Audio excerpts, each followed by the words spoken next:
जितने भी हमारे धर्म संस्कृति के लोग हैं उन सबको नीचा दिखाने के लिए किया है, उन सब की भावनाओं को आहत करने के लिए किया गया।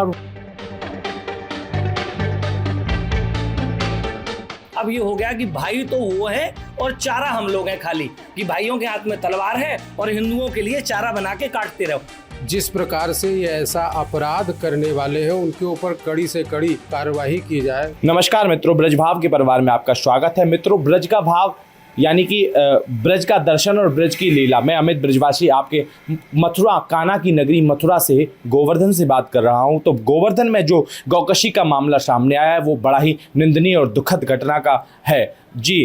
तो क्या कुछ मामला है, वो हमारे साथ में कुछ संत हैं, उनसे भी हम जानेंगे इस विषय को लेकर के। जो गौ माता है, हमारी माता है, और उस गौ माता के जो अवशेष कान्हा की नगरी में, जो कृष्ण की नगरी है, वहाँ मिले हैं, वो बड़े ही दुखद बात है। और उसको लेकर के आज हमारे साथ में कुछ संत हैं, उनसे हम चर्चा करते हैं इस विषय पर। तो क्या कुछ कहना चाहेंगे जो संत हैं? जी महाराज जी, क्या शुभ नाम है आपका? मेरा नाम आचार्य देवकीनंदन। महाराज जी, हमारे ब्रज भाव के परिवार में आपका बहुत बहुत साधुवाद। महाराज जी, ब्रज में गौकशी का मामला आया है सामने, क्या कुछ कहना चाहोगे आप?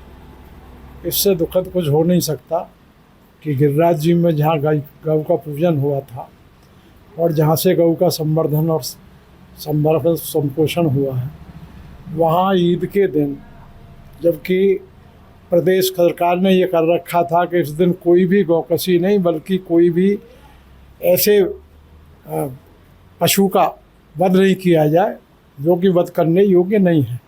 और गौ माता पर तो पहले से ही प्रतिबंध रहते हैं, परंतु इसके बाद भी ये सब कुछ किया गया।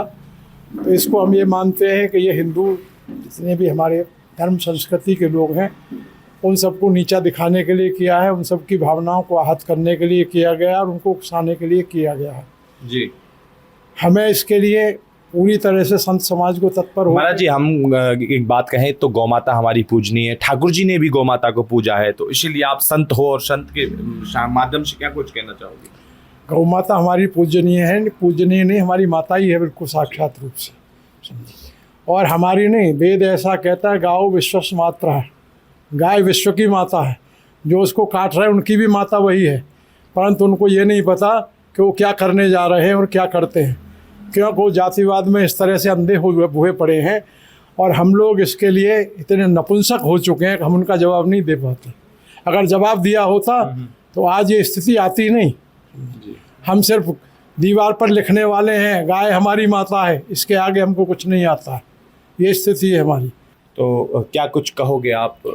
देखिए, क्या कहेंगे, अवश्य सरकार के नाम से लोग अवधेश शास्त्री के नाम से जानते हैं, गोवर्धन में ही रहते हैं जी। गोवर्धन वो स्थिति है जहां भगवान श्री कृष्ण ने गायों को चराया है, गौ का वर्धन किया है, गौ का पूजन किया है। और ये एक बार नहीं, जानबूझ कर के किया जाता है। बकरीद चल रही है, उनके जो अल्लाह हैं, एक बार हव्वा ने क्या बोला कि आप अपनी प्रिय चीज़ को मुझे दे दीजिए। तो उन्होंने कहा ठीक है, मेरा प्रिय तो बेटा है। बेटे को सामने ले गए उनके अल्लाह के सामने, तो वो बकरे के रूप में परिवर्तित हो गया, बेटा उनका लौटा दिया।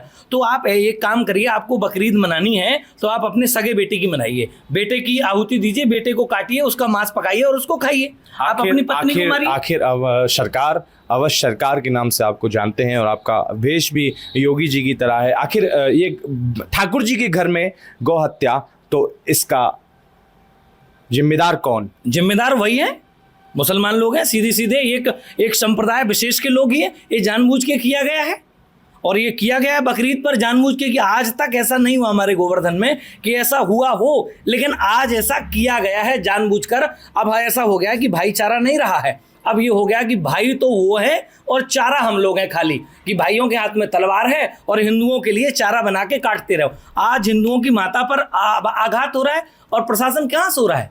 प्रशासन पहुंच गया रात में 2 बजे, हम वहीं थे, रात में 2-3 बजे हम वहीं थे, गए थे। प्रशासन कह रहा देखेंगे सुनेंगे, आप कहाँ सो रहे हैं, क्या कर रहे हैं? आपको पता है बकरीद का समय चल रहा है, लोग ऐसा कर सकते हैं, जितना मुसलमान बाहुल क्षेत्र है उस पर आपको गश्त लगाना चाहिए, आपको देखरेख करनी चाहिए। और योगी जी, मोदी की सरकार है, गौ माता को हिंदू राष्ट्र घोषित क्यों नहीं कर देते? सीएम योगी भी आदित्यनाथ जी भी गौ माता को पूजते हैं। और क्या कुछ अपील? देखिए, पूजना और काम करने में दोनों में फर्क है। क्या कुछ अपील करना? पूजा तो गिरिराज जी को भी जाता है। गिरिराज जी में कितनी गंदगी हो रही है, लोग शौच कर रहे हैं, वहां क्रिया कर रहे हैं, घर का कूड़ा कचरा डाल रहे हैं। मानना आपकी श्रद्धा कितने तत्पर है। तो हिंदुओं का आज यही है। मैंने तो 24 घंटे का टाइम दिया है, पूरी संत समाज ने भी 24 घंटे का टाइम दिया है। जिन लोगों ने गौकसी की है, जिन लोगों ने हत्या की, उनको सामने लाया जाए। जिस प्रकार से हमारी माता को मारा गया, अगर आपसे नहीं होता तो हमारे हवाले किया जाए। हम उनके टुकड़े करेंगे, खाल छीलेंगे, तब उन्हें पता लगेगा कि दर्द कितना होता है। नहीं तो प्रशासन उन पर एक्शन ले, जैसा महाराज श्री ने कहा कि यहाँ उग्र आंदोलन होगा और 24 घंटे के अंदर होगा। बहुत हिंदू संगठन ऐसे हैं जो आंदोलन करने वाले हैं, प्रशासन की नींद को हराम करने वाले हैं। वो सोए रहे हैं अभी तक, प्रशासन जाग जाए और उस पर कार्रवाई करे। जय सिया राम। पूज्य महाराज श्री हमारे साथ में है। महाराज जी, क्या कुछ इस विषय में आपका विचार? हमारा तो विचार ये है कि ये जो धर्म नगरी है, जो भगवान श्री कृष्ण से और गाय के संबंध से जुड़ी हुई है। कृष्ण है तो गाय है। और आपने भी ये चीज़ देखा होगा कि जहाँ कृष्ण खड़े हैं तो उनके पीछे या आगे गायों को देखा जाता है, गाय को दर्शाया जाता है। तो जिस प्रकार से यहाँ धर्म नगरी में, तीर्थ नगरी में ये जघन्य अपराध ऐसा जो किया गया है, यह उत्तम नहीं है, असहनीय है। और मैं तो यही कहूँगा कि इनको प्रशासन ने शायद ये कहा है कि हमें 24 घंटे का समय दिया जाए और हम इनको पकड़ेंगे। तफ्तीश चल रही है, इन्वेस्टिगेशन कर रही है प्रशासन, और शायद 13 लोगों को पकड़ा भी है। इस विषय में आप सीएम योगी से क्या अपील करना चाहेंगे? नहीं, देखो, सीएम योगी से अपील करने वाली बात तो अलग हो गई। अपील क्या, मीडिया के माध्यम से ये बताना चाहूँगा कि उन तक पहुँचे ये बात कि आपकी सरकार है, हिंदू सरकार है, और धर्म के आप विशेष अग्रसर रहते हैं हर जगह, और बाबाओं की सरकार है ये कह दूं तो कम से कम हमारी गाय या कोई अध्यादेश ला करके कोई कानून बनाए। जिस प्रकार से ये ऐसा अपराध करने वाले हैं उनके ऊपर कड़ी से कड़ी ऐसी कार्रवाई की जाए जो उनको भविष्य में ऐसा दंड मिले कि दूसरा व्यक्ति ऐसा जघन्य अपराध ना कर सके। और बाकी असहनीय तो है ही है। जिस प्रकार से ईद के उपलक्ष्य में सुबह टाइम तो नहीं मालूम है, गाय को थोड़ी दूर पर, और ये भी सुनने में आया कि काटते वक्त वीडियो भी बनाया और वीडियो बना करके उन्होंने सोशल मीडिया पर अपलोड किया। तो इससे क्या दर्शाना चाहते हैं? तो यहाँ तो मैं एक और बात रखूँगा कि ये जो गौशालाएं खुली हुई हैं, लोगों ने गौशालाएं खोल रखी हैं, बड़े बड़े मतलब महात्माओं ने भी अपनी अपनी गौशालाएं खोल, इन लोगों को भी आगे आ कर के, ठीक है, और इस अपराध या जो जिस तरीके का ये जघन्य अपराध हुआ है इसके खिलाफ एक एजेंडा निकालना चाहिए। हमारे साथ में एक महाराज जी भी हैं, इस विषय पर क्या कुछ कहना चाहेंगे? तो महाराज जी, क्या कुछ कहोगे इस विषय में आप? ये बड़ा ही निंदनीय कृत्य ब्रज में और ब्रज की धरती पर हुआ है। गौ माता का जो शव अवशेष कुछ मिले हुए हैं, तो क्या है इस विषय में आपकी राय? देखो, हमारे श्री देवीनंदन जी ने भी और शास्त्री जी ने भी और अवधेश दास जी ने भी जो कहना था वो तो बहुत कह दिया है। अब कहने को तो कुछ है नहीं, अब तो केवल आंदोलन करना बाकी है, इन लोगों को बताना बाकी है कि हम क्या कर सकते हैं। क्या अपील योगी जी से कर? और हाँ, योगी जी से तो अपील जो है कि सभी लोग करते ही हैं, और योगी जी भी अपने धर्म में कर्म में लगे ही हुए हैं, लेकिन योगी जी पे सब कुछ नहीं छोड़ सकते। हमें खुद भी अपने आप में कुछ करना चाहिए। हम स्वयं भी अपने आप में योगी हैं, सभी योगी हैं, और हम सबको ही इस तरीके के जघन्य अपराध रोकने चाहिए। ऐसे अपराध करते हैं, इनको नहीं करने देना चाहिए। और हम सबको इकट्ठा होकर के संगे शक्ति कलयुग के इस कलयुग में संग में ही शक्ति है। हम सबको एकत्रित होना चाहिए, सबको आना चाहिए, केवल हमें ही नहीं।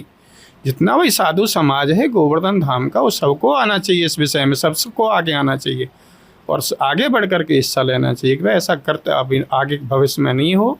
मैं यही प्रार्थना करता हूँ सबसे कि भाई आगे ऐसा कृत्य जो हुआ है वो तो बहुत निंदनीय है ही है, और आगे भविष्य में ऐसा कोई कृत्य ना हो गोवर्धन धाम में। यही मेरी सबसे प्रार्थना। सभी लोग आगे आएँ और सभी इस चीज़ को जो है, महाराज जी ने कहा संगे शक्ति कलयुग, कलयुग में शक्ति का जो है एकता की ही पावर है कलयुग में, और एकता नहीं है, एक व्यक्ति एक नहीं है, तो इस तरह की घटनाएं आमने सामने आती रहेंगी। और ऐसा महाराज जी कह रहे हैं कि आगे ऐसी घटनाएं ना हो, इसलिए हम सबको एक होकर के आना चाहिए। और हम सब योगी हैं और हम सबको इस तरीके से एकजुट होकर के इस आवाज़ को बुलंद करनी चाहिए। मैं मथुरा से अमित ब्रजवासी, ब्रज भाव के माध्यम से आप सबको ब्रज की लीला और ब्रज का दर्शन और आज जो दुखद घटना है ब्रज की, वो भी आपको दर्शा रहा हूँ, दिखा रहा हूँ। तो जुड़ जाइए हमारे ब्रज के परिवार से और ब्रज के भाव से, और हम आपको बहुत कुछ ब्रज का जो अनेकों लीला और दर्शन और भाव और जो क्या ब्रज के ब्रजवासियों के भाव हैं वो सब दिखाते रहेंगे। राधे राधे।